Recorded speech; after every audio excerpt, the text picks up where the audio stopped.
Aspartame is an artificial sweetener, an additive, and it's a chemical. It's not a natural product, it's a chemical. The molecule is made up of three components. Two are amino acids, the so-called building blocks of protein. One is called phenylalanine, which is about 50% of the molecule, and the other is aspartic acid, which is like 40%. The other 10% is a so-called methyl ester, which as soon as because it's swallowed, becomes free methyl alcohol, methanol, wood alcohol, which is a poison, a real poison. Had I seen the chemical formula on this product, I would never have touched it. You know, the poisonous effect of methyl alcohol and its methyl esters are well known.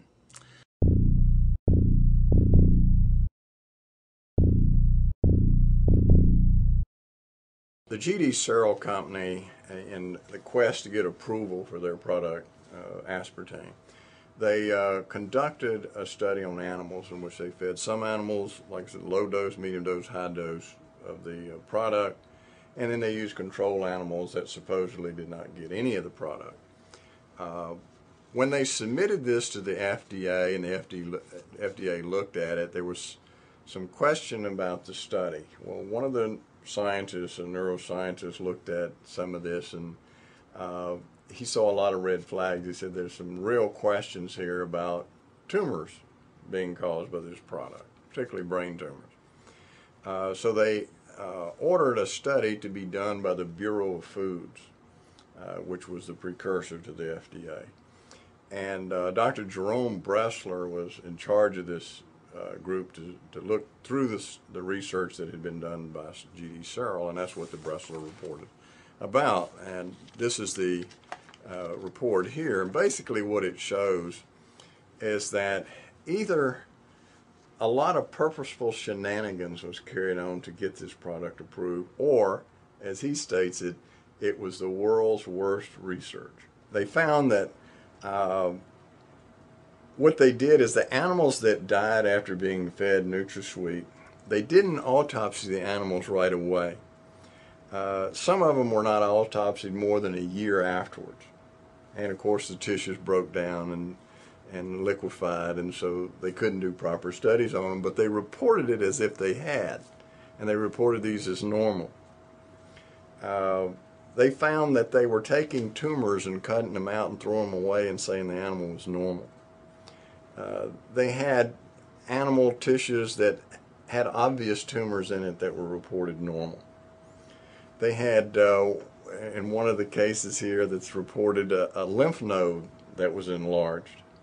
And this G.D. Searle pathologist reported it as a normal lymph node. When the scientists from the Bureau of Foods looked at it, they said it was an obvious lymphosarcoma, a highly malignant tumor. When we did our double-blind study here at this hospital, we had really a tragic situation which occurred, which I attributed directly to the aspartame. We needed volunteers. We looked at both patients, that is, people who had a history of mood disorder, and we needed some controls, that is, people without a history of mood disorder. One of the people that I used in the study was the administrator for our psychiatric unit. It was a PhD psychologist.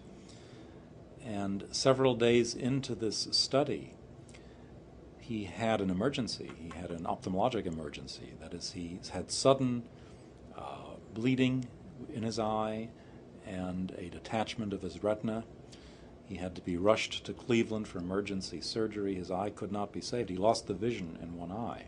At the same time, we had another participant in the study, a nurse, who also had an episode of intraocular bleeding, that is, bleeding within her eye.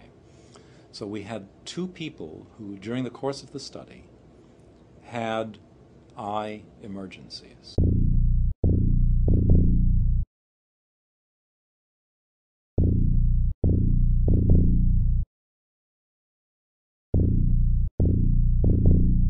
Well, an excitotoxin, basically what it does, it's a normal transmitter in the brain. These are chemicals that allow brain cells to communicate.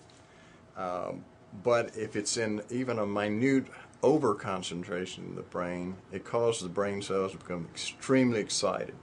And they become so excited, they'll very quickly burn themselves out and die. So we see people have difficulty thinking. They feel like they're walking around in a cloud or a fog.